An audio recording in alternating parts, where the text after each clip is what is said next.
Muy bien. Pues bueno, como nuevamente, muchas gracias por la invitación. Este, el título de la plática del día de hoy pues lleva por nombre Naturaleza estadística y vectorial de la luz. Es desde un punto de vista personal un poquito más básica, con el propósito de que pues los estudiantes de la escuela nos puedan seguir. Eh, En particular, pues tengo la oportunidad de formar también un grupo de investigación al cual hemos llamado Luz Polarizada de Imagenología debido a las líneas de investigación que desarrollamos, que pues obviamente se han ido diversificando conforme hemos ido madurando en este proceso de la investigación. Seguramente ya anteriormente les platicaron pues del CIO que está localizado en León, Guanajuato. Cualquier información que ustedes quieran consultar pues la pueden encontrar en la página del CIO, www.cio.mx. Como también mencionaba el doctor Carmelo, pues tenemos programas de posgrado que podemos ver como maestría, doctorado y maestría en optomecatrónica. También tenemos una opción más que es un posgrado interinstitucional de ciencia y tecnología, y particularmente pues este año estamos cumpliendo 45 años de haber sido fundados por el doctor Daniel Malacara, quien trabajó por mucho tiempo en el área de interferometría y pruebas ópticas. Bien, entonces vamos a comenzar con la charla. Estos son los temas que a grandes rasgos tocaré el día de hoy. Comenzaremos con una plática de las propiedades estadísticas de la luz, que particularmente tienen que ver con una propiedad que se llama coherencia óptica. Continuaremos con las propiedades vectoriales, que, como ya les platicaron anteriormente, tienen que ver con la propiedad de polarización de la luz. Finalmente, qué es lo que nosotros hacemos en ambos campos y algunas conclusiones generales acerca de esta actividad de investigación que hacemos en el CIO. Muy bien, podemos decir que, bueno, como han visto en sus cursos de óptica, la luz es una onda transversal. En particular, lo que nosotros trabajamos es en la parte visible, que es una pequeña región en el espectro electromagnético. Obviamente, pues lo que ahí sucede, pues es bastante interesante y es por lo cual nosotros hemos estado trabajando en este campo. Eh, Generalmente lo que nosotros encontramos en los libros de texto, pues es que pues, la onda electromagnética, su propagación, se describe a través de estas ecuaciones que se denominan las ecuaciones de onda y puede ser representada mediante el campo eléctrico o el campo magnético, de tal manera que también se involucra el índice de refracción del medio a través del cual se propaga.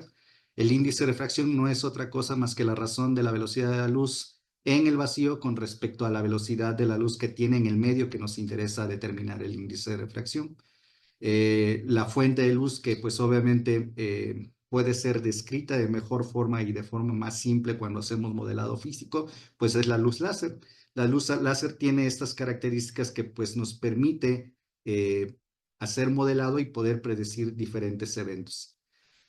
La solución más fundamental de esta ecuación de onda, pues es la que represento aquí mediante dos ecuaciones, una de campo eléctrico y otra de campo magnético, en donde pues estas ecuaciones representan un frente de onda plano y que en particular tiene solamente una longitud de onda, es decir, es una onda monocromática.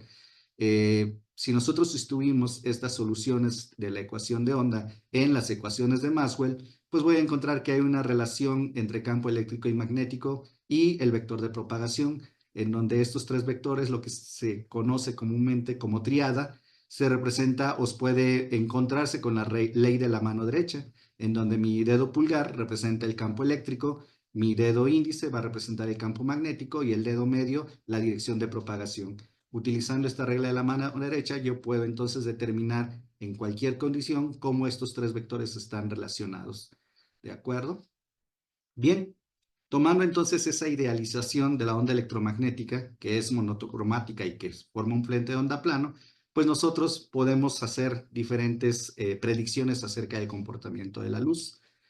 Y bueno, una de las primeras cosas que se hicieron para tratar de estudiar la luz fue demostrar que pues se comportaba como una onda, y para ello pues tenemos lo que se llama el punto de spot, o también conocido como punto de difracción que se forma detrás de un objeto opaco. Si ustedes iluminan un objeto opaco, por ejemplo este que es un objeto circular, por detrás del objeto opaco vamos a encontrar un punto de luz. Ese punto, que también es conocido como el punto de Arago, pues es una representación de que efectivamente la luz es una onda electromagnética, porque las ondas electromagnéticas al momento de ser desviadas por los bordes de este objeto opaco, pues hacen una interferencia constructiva en este punto por detrás del objeto opaco. Obviamente, eh, esto o para esto se necesitaba tener fuentes de iluminación muy especiales. ¿Y cómo lo hicieron los antiguos científicos para lograr ese patrón de interferencia? Bueno, pues aquí hay una foto que más o menos trata de mostrarnos cómo es que hacían antiguamente para formar patrones de interferencia. Se tenían fuentes de iluminación térmicas que usualmente pues tienen un ancho de banda muy largo y pues se hacían pasar a través de una abertura muy pequeña. Esa luz que atravesaba esa abertura muy pequeña, pues iluminaba las siguientes aberturas que están en la parte de atrás para formar el patrón de interferencia. Y si ustedes recuerdan de sus clases de óptica, pues ese es el experimento de Young, ¿verdad? Que más o menos se representa de forma esquemática en el lado derecho. Tenemos una fuente de luz que ilumina una rendija primaria. La radiación que atraviesa esa rendija primaria ilumina mis dos aberturas secundarias, las cuales, pues después en una pantalla de observación, van a generar el fenómeno de interferencia, en donde va a haber franjas brillantes, franjas oscuras, que representan esa interferencia constructiva y destructiva entre las ondas y que por tanto también son una demostración de la naturaleza ondulatoria de la luz. Posteriormente se demostró que pues no solamente basta con la naturaleza ondulatoria, sino también hay un comportamiento corpuscular y pues a eso fue la forma en la cual se llegó a la teoría de electrodinámica cuántica, que pues hoy en día nos permite estudiar los fenómenos electromagnéticos mucho más a detalle. Muy bien, entonces hay algunas cosas que pues obviamente hay que considerar de que pues no todo es ideal en la vida real. Y una de las primeras cosas que vamos a tener es que no existe la fuente de luz monocromática. ¿Por qué razón? Para que exista una fuente de luz monocromática, una perturbación que está oscilando a una frecuencia constante debe de ser infinita y pues no siempre tenemos una radiación infinita, siempre están acotadas en el tiempo.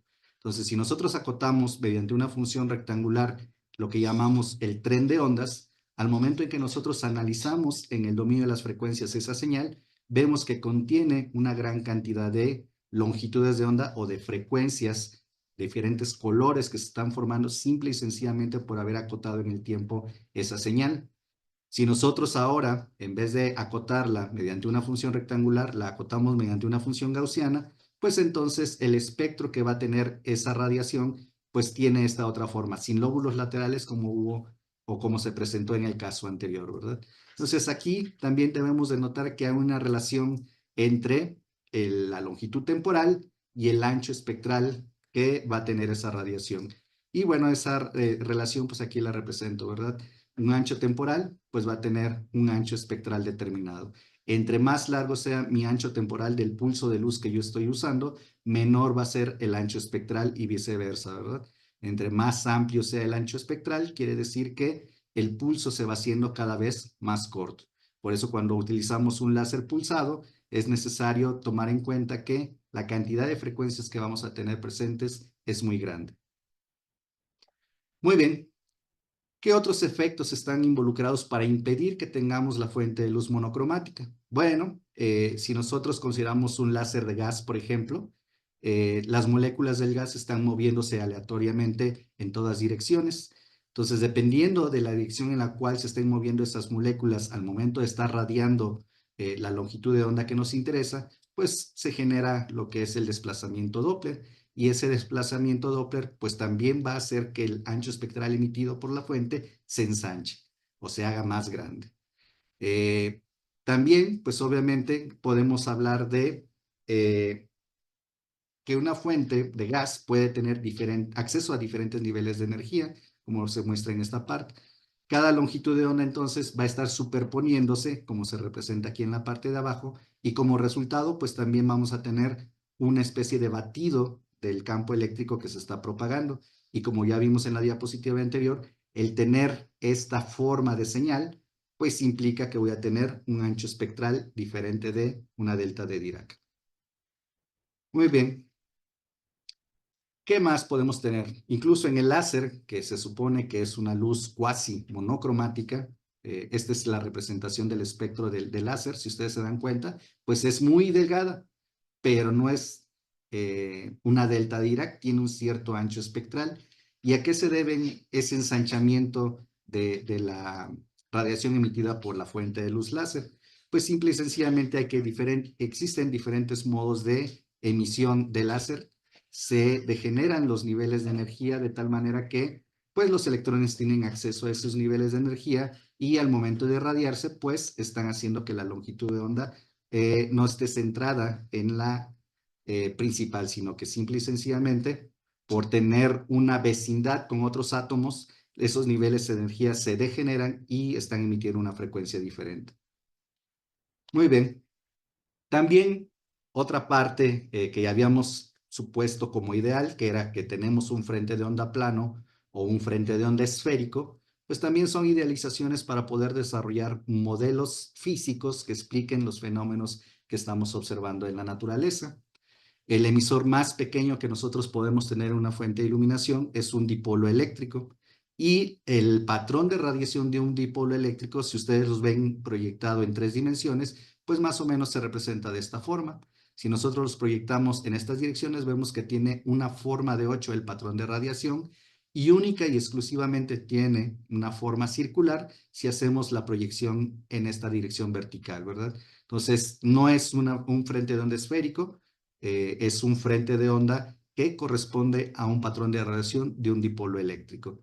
Ahora bien, generalmente en laboratorio, lo que nosotros hacemos con un frente de onda de esta naturaleza, con una porción de este frente de onda que sí se aproxima a algo esférico, lo que hacemos es colocar una lente a la distancia focal con el propósito de generar una onda plana, entre comillas. Idealmente sería lo que tenemos aquí de este lado pintado de anaranjado. Pero ¿qué sucede? Bueno, debido a las limitaciones técnicas que existen para fabricar lentes, pues la superficie de esta lente no es algo esférico exactamente, sino que tiene desviaciones de esa superficie esférica. Y esas desviaciones pues van a hacer que estos frentes de onda que idealizamos como planos, pues estén modulados de tal manera que a través de esas modulaciones nosotros podemos encontrar las propiedades de esa lente que estamos usando para colimar el haz. Generalmente esas desviaciones de la esfericidad se les conoce como aberraciones también y pues también entre más nos alejemos del centro, menos se cumplen las leyes, por ejemplo, de refracción, que es la ley de Snell, y eso también provoca que estos frentes de onda no sean exactamente planos. Muy bien, una vez entonces considerando que para lo que platicaremos a continuación estamos idealizando mucho la radiación emitida por las fuentes de luz, es decir, vamos a considerar nuevamente frentes de onda plano y en la mayor parte del tiempo que son monocromáticos. Entonces comenzamos con esta propiedad que es la coherencia óptica y que pues tiene mucho que ver con el comportamiento estadístico de las fuentes de iluminación. Muy bien, generalmente cuando nos hablan de la coherencia de una fuente de luz, pues hacemos referencia a, en primera instancia, el contenido espectral que tiene una fuente de luz. Aquí en la parte de arriba, pues estoy representando lo que es un LED, que tiene un cierto ancho espectral. Podemos considerar también un láser convencional, que tiene un ancho espectral muy reducido. Y tenemos otro tipo de fuente de iluminación como un diodo superluminiscente, el cual tiene un ancho de banda bastante grande, pero que en particular muestra un cierto tipo de comportamiento. Para evaluar las propiedades estadísticas de la luz, generalmente se utiliza un arreglo experimental como el interferómetro de Young. En el interferómetro de Young, por ejemplo, si nosotros iluminamos con el LED, no vamos a ver un patrón de interferencia debido a la cantidad de longitudes de onda que yo tengo emitidas por esa fuente de iluminación. Si nosotros utilizamos un láser convencional en donde el contenido espectral es muy reducido, pues vemos un patrón de interferencia muy bien contrastado, es decir, vemos las franjas brillantes muy bien definidas, al igual que las franjas oscuras. En un diodo superluminiscente, que es una fuente con características intermedias, pues tengo una radiación o un patrón de interferencia de esta naturaleza. en donde pues las franjas brillantes y oscuras no tienen un contraste lo suficientemente grande como para perderse por completo, pero tampoco como los que observamos cuando usamos una fuente de luz láser. Bien, ¿qué podemos decir matemáticamente de lo que estamos platicando? Bueno, que usualmente para caracterizar la coherencia de la fuente de luz vamos a utilizar el fenómeno de interferencia. Para ello, pues tenemos dos campos electromagnéticos que se representan solamente mediante la parte eléctrica, las cuales se superponen y tenemos esta expresión. Desafortunadamente, para la parte visible de la radiación electromagnética, no existen equipos que nos puedan permitir seguir el comportamiento del campo eléctrico resultante, por lo que nosotros hacemos una medida de promedios y que generalmente tienen que ver con la cantidad de irradiancia que se está formando al momento de superponer esa iluminación. Entonces, si nosotros calculamos esta cantidad que va a ser la irradiancia de la superposición de estos dos haces, pues encontramos una ecuación de esta naturaleza. Estos corchetes triangulares pues me representan el promedio temporal del comportamiento de esa superposición. Y bueno, vamos a tener dos términos de intensidad que son constantes, pero el término que nos interesa es este que nosotros estamos llamando como una correlación, que precisamente se refiere a un comportamiento estadístico de la comparación de qué tanto se parecen las dos radiaciones que estoy superponiendo y cómo varían en el tiempo. Si esta comportamiento se mantiene constante en el tiempo, entonces yo voy a tener una modulación de la irradiancia que me va a permitir ver el patrón de interferencia. Pero si estas amplitudes de campo eléctrico emitidas por la fuente están variando en el tiempo y además en el momento que están siendo emitidas también está variando en el tiempo, pues entonces este término de correlación prácticamente su promedio temporal se hace cero y solamente nos quedamos con el fondo que es la suma de las dos intensidades. Muy bien, entonces les decía, generalmente utilizamos interferómetros, en este caso tenemos el interferómetro de Michelson, en donde pues la luz a la entrada es separada en dos partes y una vez que son reflejadas por estos dos espejos, son dirigidas hacia un fotodetector y aquí vemos cómo es que se comporta la superposición de estas dos ondas. Si nosotros tenemos una fuente de luz que tiene más de una longitud de onda, entonces el campo eléctrico incidente se tiene que representar mediante esta expresión, es decir, vamos a considerar todas las posibles frecuencias que están siendo emitidas por la fuente. A la salida, pues voy a tener la superposición de todas estas ondas que pues prácticamente se va a representar mediante esta ecuación, en donde nuevamente tenemos una parte constante, que es la iluminación de fondo, y este otro término que es el que me va a permitir modular la irradiancia en función del comportamiento estadístico de las ondas electromagnéticas. Aquí aparecen dos palabras que son muy importantes y relacionadas con estadística que son necesarias para hacer este análisis.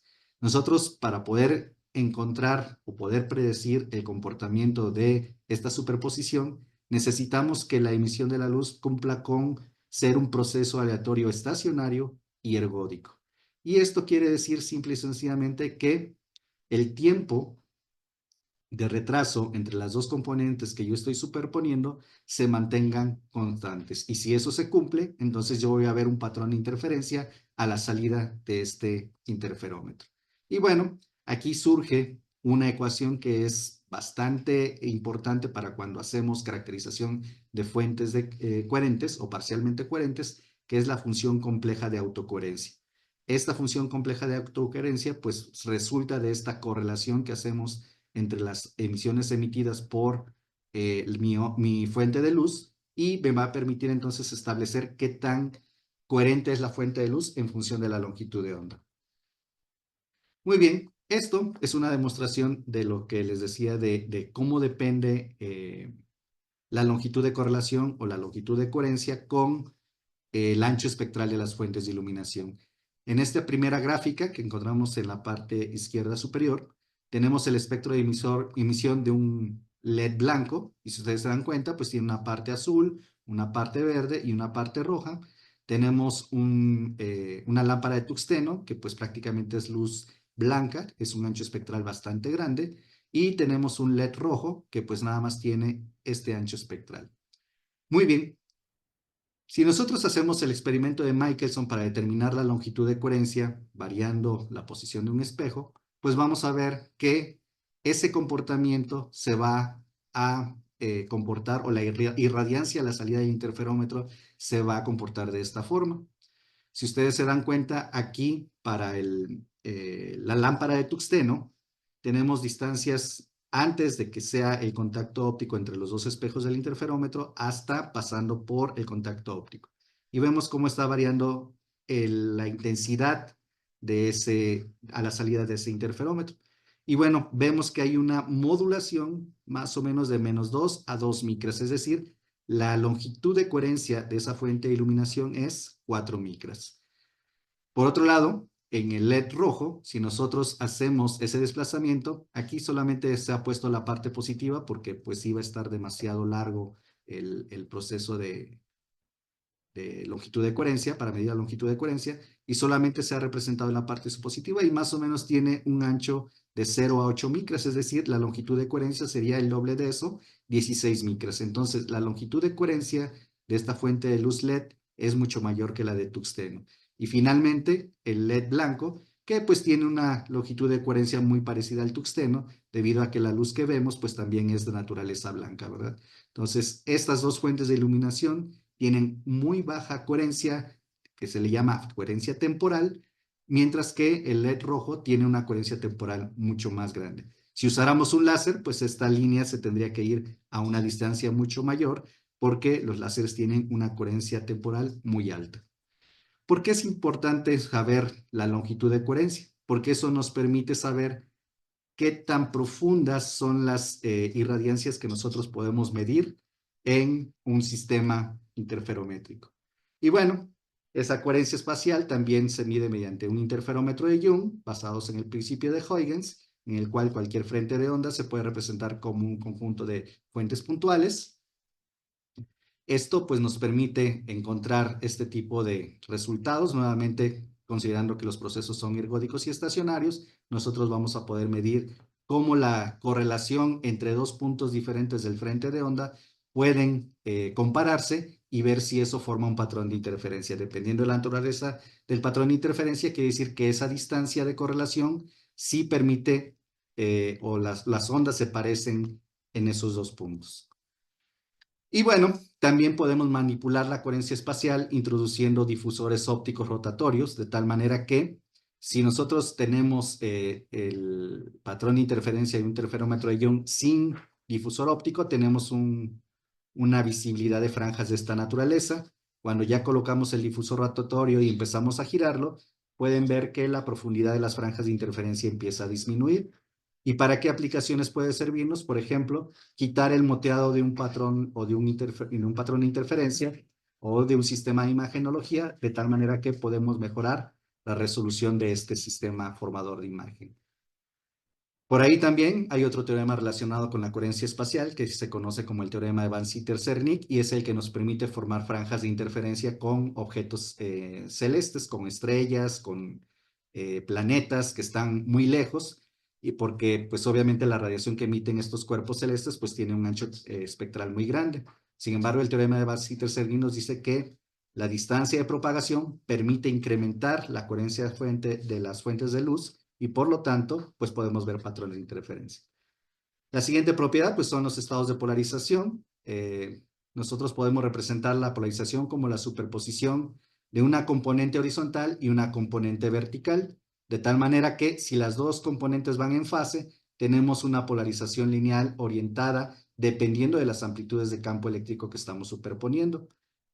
Pero si van desfasadas, entonces nosotros podemos representar, si las dos amplitudes son diferentes, luz circularmente polarizada, pero si las amplitudes son diferentes y además tienen fases diferentes, podemos encontrar el caso más general que es luz elípticamente polarizada.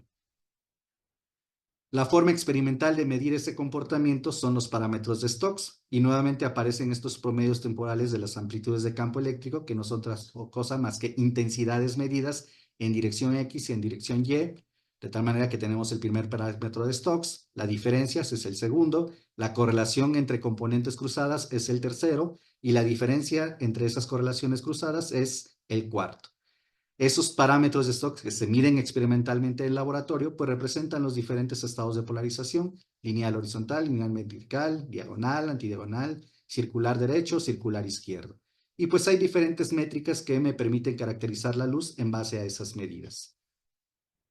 ¿Qué es lo que hacemos nosotros? Bueno, hacemos, por ejemplo, la construcción de polarímetros de Stokes para caracterizar tejido biológico. Un polarímetro de Stokes, pues es un sistema en donde mediante iluminación llegamos o interrogamos a la muestra, la luz reflejada de forma difusa es llevada a un sistema de adquisición de imágenes, pero antes de llegar a ese sistema de adquisición pasa por elementos de polarización como una placa retardadora Lamé 4 y un polarizador. Estos elementos son dinámicos de tal manera que modulan la intensidad y dependiendo de cómo la luz interactúe con el tejido, pues estas curvas pues van a ir cambiando y nosotros podemos caracterizar esas lesiones en tejido biológico. Por ejemplo, acá, este sistema puede diferenciar claramente cuando una piel está completamente humectada de una piel que es reseca, es decir, que no tiene suficiente humedad. Y estos son las imágenes polarimétricas que nosotros obtenemos en reflexión de esos dos tipos de piel. Otro sistema polarimétrico es los sistemas de polarimetría de Müller, que pues consisten en un generador de estados de polarización y un analizador de estados de polarización. También se mide la intensidad modulada conforme estos elementos están moviéndose y nosotros mediante una matriz de Müller podemos caracterizar también esos tejidos. Por ejemplo, aquí tenemos 6 muestras de hígado, de colon y riñón, que son sanos y con una etapa de cáncer avanzada. Y bueno, se puede ver claramente, por ejemplo, en el hígado, que estas imágenes, cuando son sanas, tienen una cierta estructura, puede identificarse una cierta estructura, mientras que cuando hay cáncer, pues ya la estructura se perdió debido al crecimiento anómalo del tejido biológico. También usamos la polarimetría para caracterizar materiales reactivos. Por ejemplo, tenemos polímeros que en principio están ordenados de forma aleatoria y utilizando solamente luz podemos alinearlos y podemos seguir este alineamiento de las moléculas mediante polarimetría. Y esto es lo que nos dice qué tan rápido se están alineando las moléculas cuando yo hago incidir un haz de luz. Esas alineaciones yo las puedo usar para hacer holografía de polarización y puedo grabar rejillas de polarización, es decir, superpongo dos haces de luz con frente de onda plano con polarizaciones ortogonales y no voy a ver franjas de interferencia a menos que ponga un polarizador. ¿Por qué? Porque el campo de esta superposición de polarizaciones ortogonales va a modular espacialmente el estado de polarización. Aquí, por ejemplo, superpusimos vertical con horizontal y tenemos esta modulación de estado de polarización.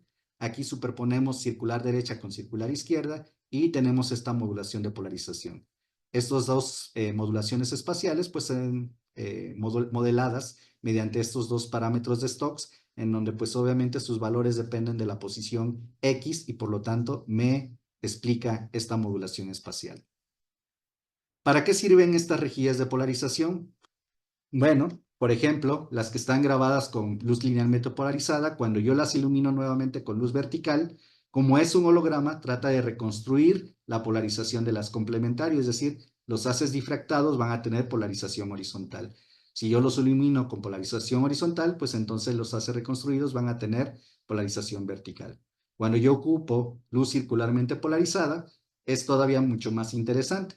Porque cuando ilumino con luz linealmente polarizada voy a tener dos órdenes de difracción, uno que tiene circular derecha y otro que tiene circular izquierda. Si yo sumo estas dos polarizaciones, me da la polarización entrante, es decir, me funciona como un analizador de estados de polarización.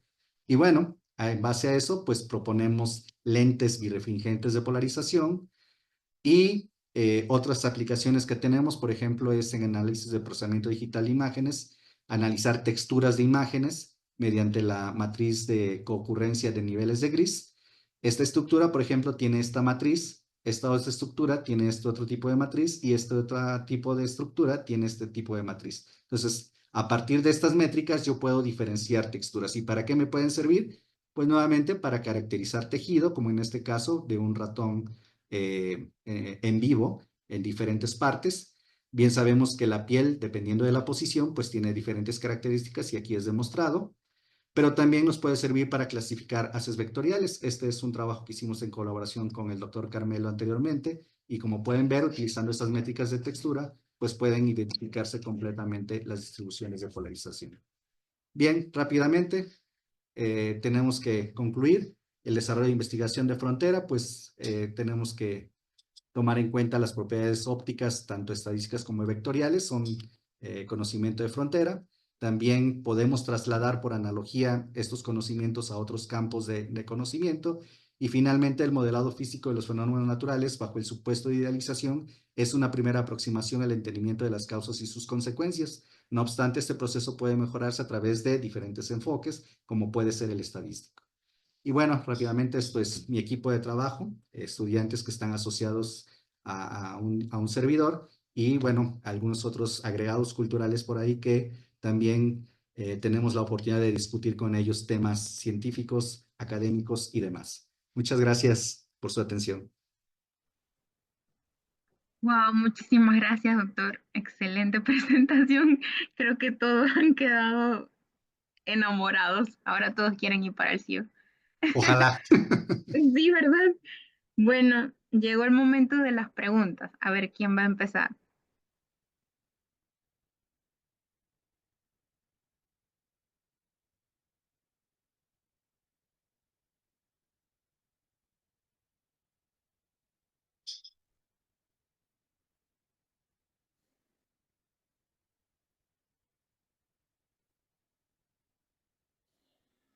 Buenas, doctor. Un gusto, un gracias por su presentación.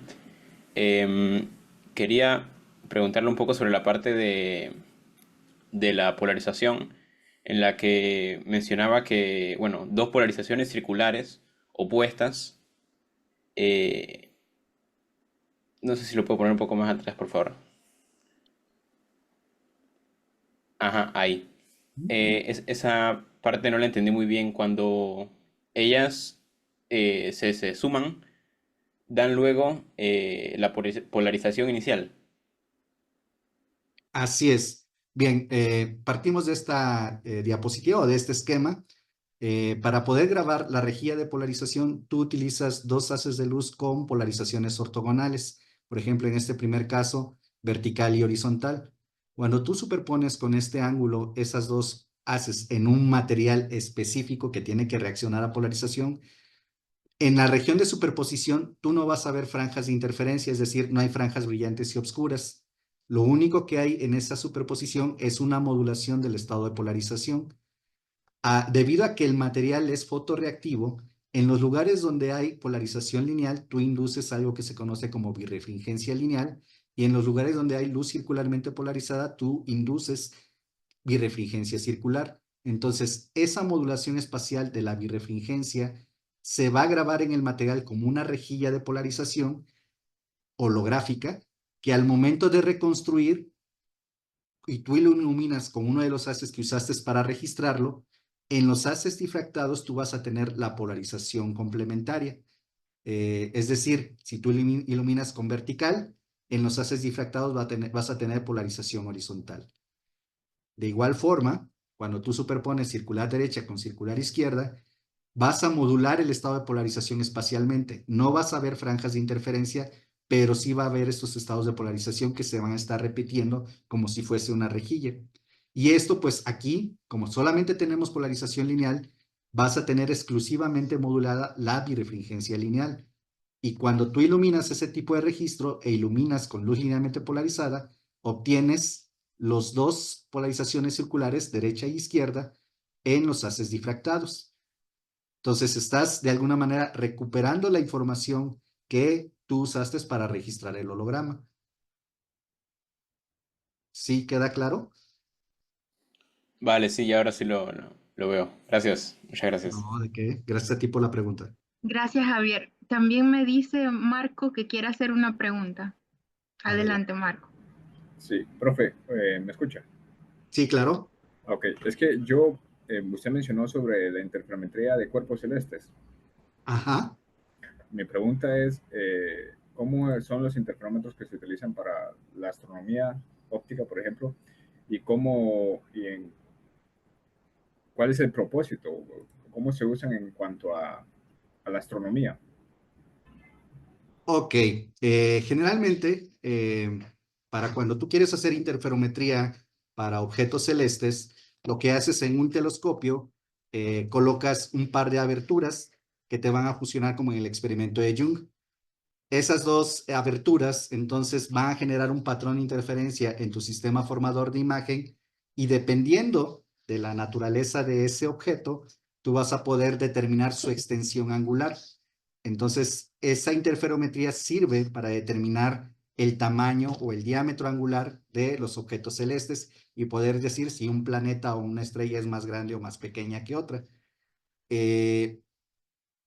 Últimamente, no sé si has escuchado por ahí, hay una línea de investigación en astronomía que tiene que ver con la detección de planetas o exoplanetas, que son sistemas binarios de planetas que están girando o rotando. Y este tipo de interferometría permite diferenciarlos debido al comportamiento del patrón de interferencia que se obtiene. Entonces, esas son las aplicaciones de la interferometría en aplicaciones astronómicas.